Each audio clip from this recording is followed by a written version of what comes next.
Today I'd like to show you how to make a B6 size traveller's notebook from a piece of scrapbook paper, which is US letter size, and from leather. So with the B6, mine is actually 33 centimetres wide, which is 13 inches, and it's 20 centimetres tall, and that's approximately 7 inches and 7/8 of an inch. The first thing to do is to cut your piece of American letter paper into 2 parts. With a paper cutter, I'm just going to measure 7 7/8 of an inch for cutting.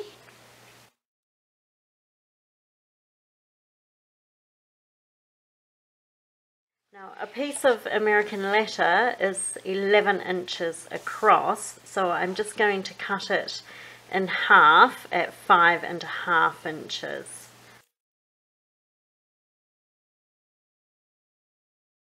My B6 template, remember it was 13 inches wide and the paper is only 11 inches wide. So if we lay those here, we can see we've got 2 inches in the middle here. So I'm going to cover this gap with a spine on the outside of the traveller's notebook. What I'm going to do now is cut a spine from my Cricut machine, and I'm also going to cut some pockets for the inside of the traveller's notebook. This is my Cricut Explore Air 2, and I'm just going to cut a spine using this. I'll just load the mat. I'm cutting a scallop spine.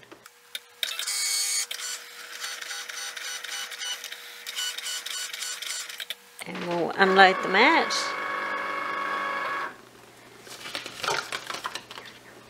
And we can see here the scallop spine that I've created. This is the first time I've used a paper scallop spine. I've always cut them from leather before, but I'd like to try with paper this time and see how we go.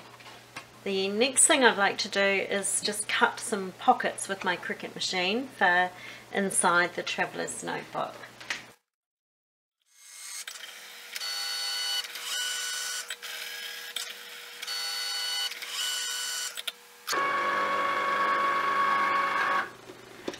So what I've done here is created 2 pockets for inside the traveller's notebook. I've now got various parts of the traveller's notebook cut. So I have the front and the back of the traveller's notebook, the spine of the notebook, and if we flipped them over, I also have the pockets for the inside of the traveller's notebook, and I am going to heat fuse leather into the inside here. But what I'd like to do first is decopodge all of these just to help protect them. The decopodge that I use is this Pratchley Craftex decopodge sealant, and I apply it with a foam brush. So what I'm going to do now is just quickly put 1 layer onto everything.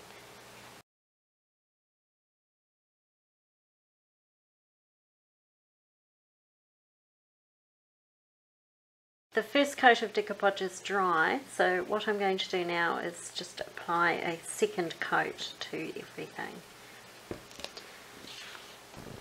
Now the first coat I went up and down, so this coat I'm going to put on side to side.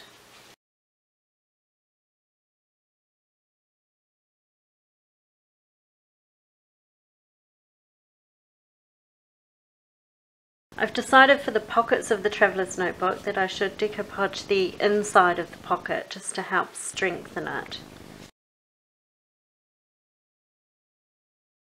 I'm going to assemble the traveller's notebook cover. So here I have the 2 pieces of paper which I decopodged yesterday. This is just a piece of scrapbook paper which I've cut 2 inches wide, just to put in the middle, because if you remember the B6 template was 13 inches across and the paper is only 11 inches. So what I need to do now is heat fuse these to the leather, which will be inside the cover. Today I'm going to heat fuse them with this Heat and Bond Lite iron-on adhesive. This is a two-sided heat fusible adhesive, so it basically sticks whatever you have either side of it together. I usually use a Legacy brand heat fusible, and this is the first time I've used Heat and Bond, so hopefully it works okay. This one is light because it's sewable, as I want to sew pockets on the inside of the traveller's notebook cover. I've cut the Heat and Bond Lite to slightly larger than the template, and now I need to put the cover onto the Heat and Bond Lite. Now I'm using some baking paper. Yeah, I have some baking paper just to put between the paper and the iron. I'm being very careful to sort of hold everything in place. I don't want it moving. I think that's good. Now I have the iron on a medium dry heat, and I'm just going to hold the iron for a couple of seconds in each place along the cover to attach the adhesive to the cover. Okay, what I want to do now is just cut all around the outside.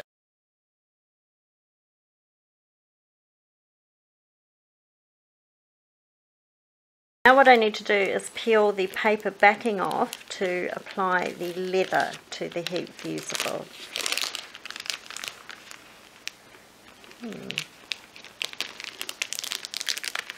I was going to use a blue leather, but I have changed my mind and I've got this brown suede which I'm going to use. So I need to position the leather on the cover, making sure there aren't any holes. There's a hole. Leather, of course, being a natural product, sometimes there are holes. And because this page has fallen, this side's fallen off, I need to be really careful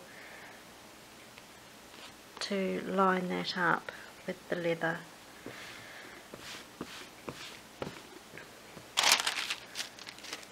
Okay, this time you hold the iron for a little bit longer. The instructions say 6 seconds. You need to make sure the iron is not too hot for the leather and no steam, just a dry iron. Okay, I'm back. My camera battery went flat during all of the filming of the ironing process. So what I have now is I have the cover. I ironed the suede inside the cover, and I have the 3 paper parts of it on the front here. I did discover that my iron was actually on a hot setting, not a medium setting, and that caused some of these poor little butterflies here to melt, so that wasn't great. It may have been what caused the wrinkling here. I'm not too sure. I haven't had that wrinkling before. But also I haven't used Heat and Bond Lite before, and I haven't used a hot iron before, so this could have been because the iron was too hot, or it could be using the different heat fusible interfacing. I do prefer the Legacy brand two-sided heat fusible webbing, mainly because it's a little bit adhesive to the touch, so it's pressure sensitive, so when you push it down it will be a little bit sticky before you apply the heat, whereas this Heat and Bond is a bit harder to work with because it's not sticky at all when you touch it. Now this is the paper spine that I made. In the past I've only used leather spines, and I have put the heat fusible webbing on the leather before I've cut it with the Cricut machine. This one I cut with the Cricut, not thinking about the adhesive. So what I need to do now is apply the adhesive to it. Put the spine down. I have made sure my iron is just on medium now, so hopefully I don't have any further issues with it.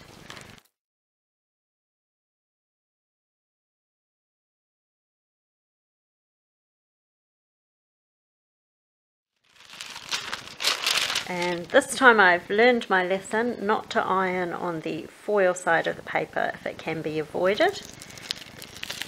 Okay, yep, that's working. Excellent. Okay, so what I need to do is actually cut the adhesive from off around the spine. This is a little bit fiddly. We just need to go around and cut all the heat fusible off from where we don't want it. The Traveller's Notebook cover is 13 inches wide. I've placed a ruler at 4.5 inches to mark where the edge of the spine will be. So the spine is 4 inches wide, so the spine goes from 4.5 inches to 8.5 inches, which will put it in the center of the cover. So if we push the spine up to the ruler, it's then well positioned.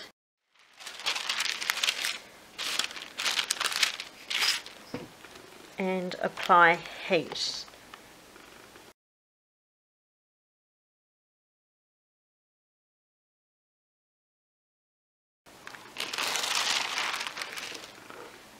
Okay, so there it is there. So we've now put a scallop spine on the cover. Because they're both gold foil, it may be a bit hard to pick up that spine, but certainly the spine is marbled. I'm now going to sew the pockets onto the Traveller's Notebook cover, but before I do that I just want to round the corners. I prefer my covers with rounded corners. So I have a We Are Memory Keepers corner chomper. I'm just going to use that on the 1/8 of an inch corner. Now the corner chomper doesn't always chop through the leather, so I'll just tidy up the corners just with some scissors. I don't have a particularly good sewing machine, so I need to sew with the top stitch on the top here, which makes it a little bit more complicated. So if I hold the pocket in place in the corner, I've used some pink washi tape just to give me the line that I want to sew along, and I'm just going to sew this back pocket on first.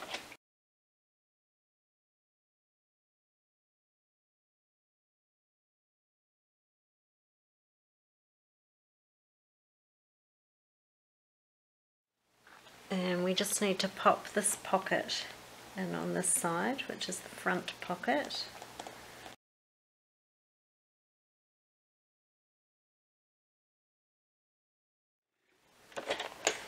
So here is the B6 cover which we've just made with the gold foil butterfly paper, the gold foil marble spine, and inside the Traveller's Notebook there are two pockets which were attached by sewing around the outside of the Traveller's Notebook. The next step is to make the holes to thread the elastics through. So I do this with my template for a guide, as I have the holes on the template. So I just lay the template on top of the cover,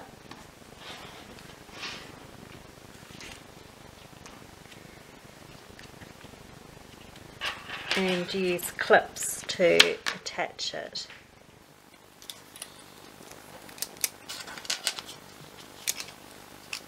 I use a We Are Memory Keepers crocodile to make the holes, and I make a 1/8 of an inch hole, and it's made 1/4 of an inch from the edge of the page.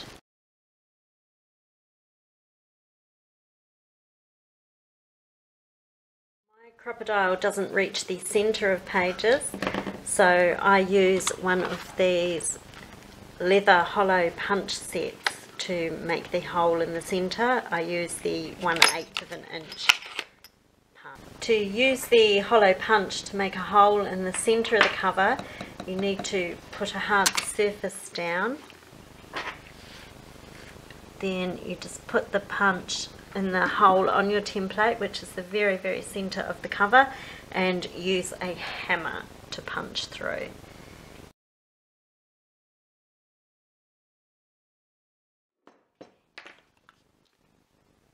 Now when we take the template off the cover, we can see we have holes at the top, the bottom and in the centre for our elastics.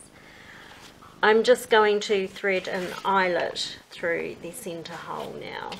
It's better to have it reinforced.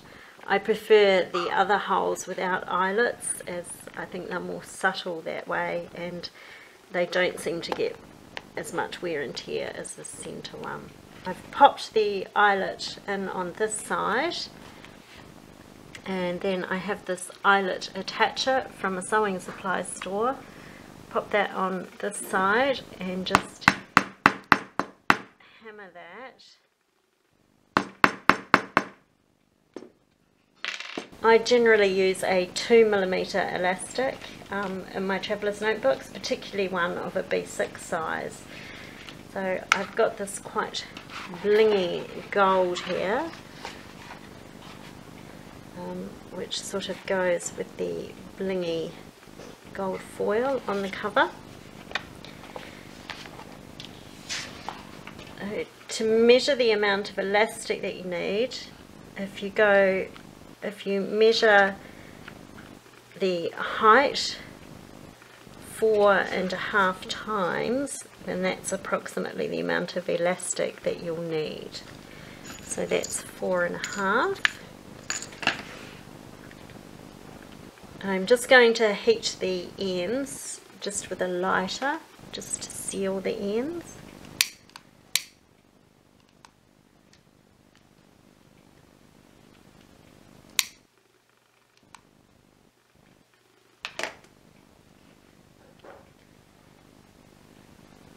Okay, so to thread it, put the elastic in the centre and then down the centre hole.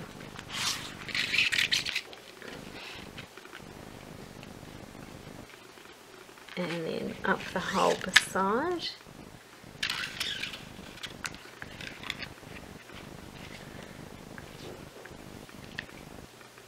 Right down to the bottom.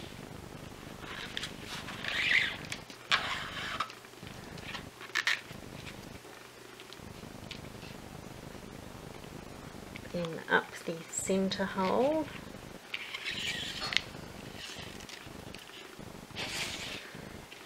Then at the top you need to pull this elastic off to the side to get this through. Sometimes this is more easily done than other times. Then up the last hole, right down to the bottom, up the centre hole,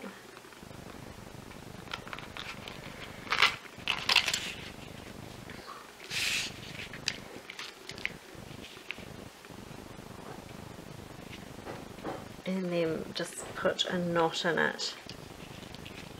It's not quite in the centre, but that can all be adjusted later if that worries you.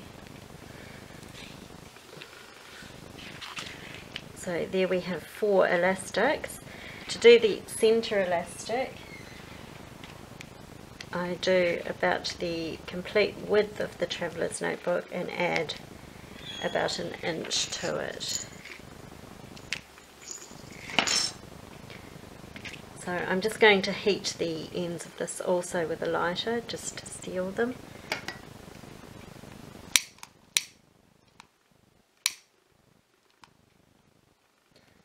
Put the ends together and then just tie a simple knot like so. And we thread that through this eyelet in the middle.